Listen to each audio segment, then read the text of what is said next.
And now we have a hotline from Golnar in Iran.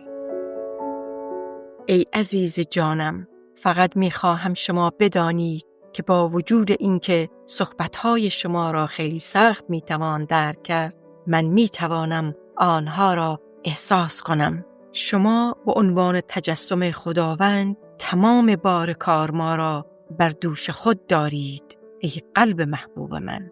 ولی این را بدانید که من به عنوان بخشی از وجود شما، به عنوان بخشی از پرتو شما، هر وقت اخبار فوری می آید، قبل از پخش آن من یک مکاشفه درونی دارم و می دانم که شما چقدر رنج می کشید. از جمله اخبار فوری در روز 2 آوریل. حتی دفعات بسیاری من آرزو کردم و از خداوند خواستم باشد که آرزوهای شما زودتر محقق گردند و انسانها هرچه زودتر بیدار شوند. ای عزیز من، شما نمی توانید تصور کنید، ولی در طی این 15 سالی که من شاگرد شما هستم، فقط توانستم 2 نفر را متقاعد کنم که وگان شوند. با وجود اینکه هرگز نمی توانم رنج شما را درک کنم، ولی در توان خودم با کل وجودم می توانم شما را بفهمم. ای جان عزیز من، و من رنج می کشم و فقط گریه می کنم. حتی یک کودک می تواند رنج والدین خود را درک کند، با اینکه او نمی تواند کاری برای آنها بکند، بلکه فقط رنج می کشند و حتی در خلوت خود برای آنها گریه می کند.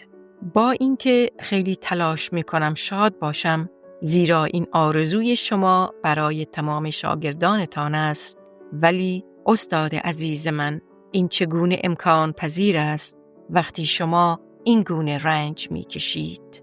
من تا جایی که بتوانم مدیتیشن کوانین را انجام می دهم، با وجود اینکه در جامعه زندگی می کنم و تمرکزم خیلی خوب نیست، ولی ایمان دارم که آن کمک می کند.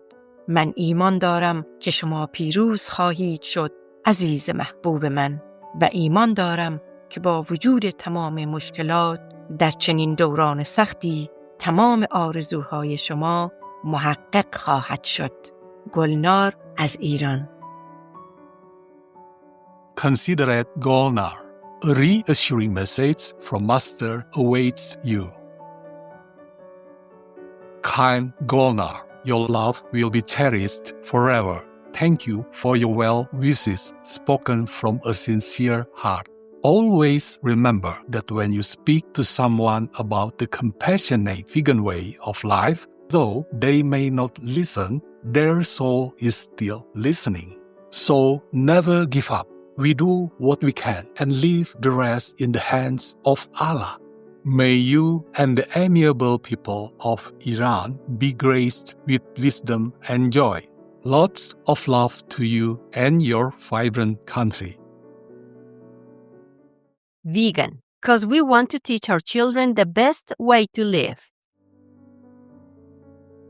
We welcome your hotlines, stories, and our cute, loving animal people clips. Please send them via suprememastertv.com/hotline.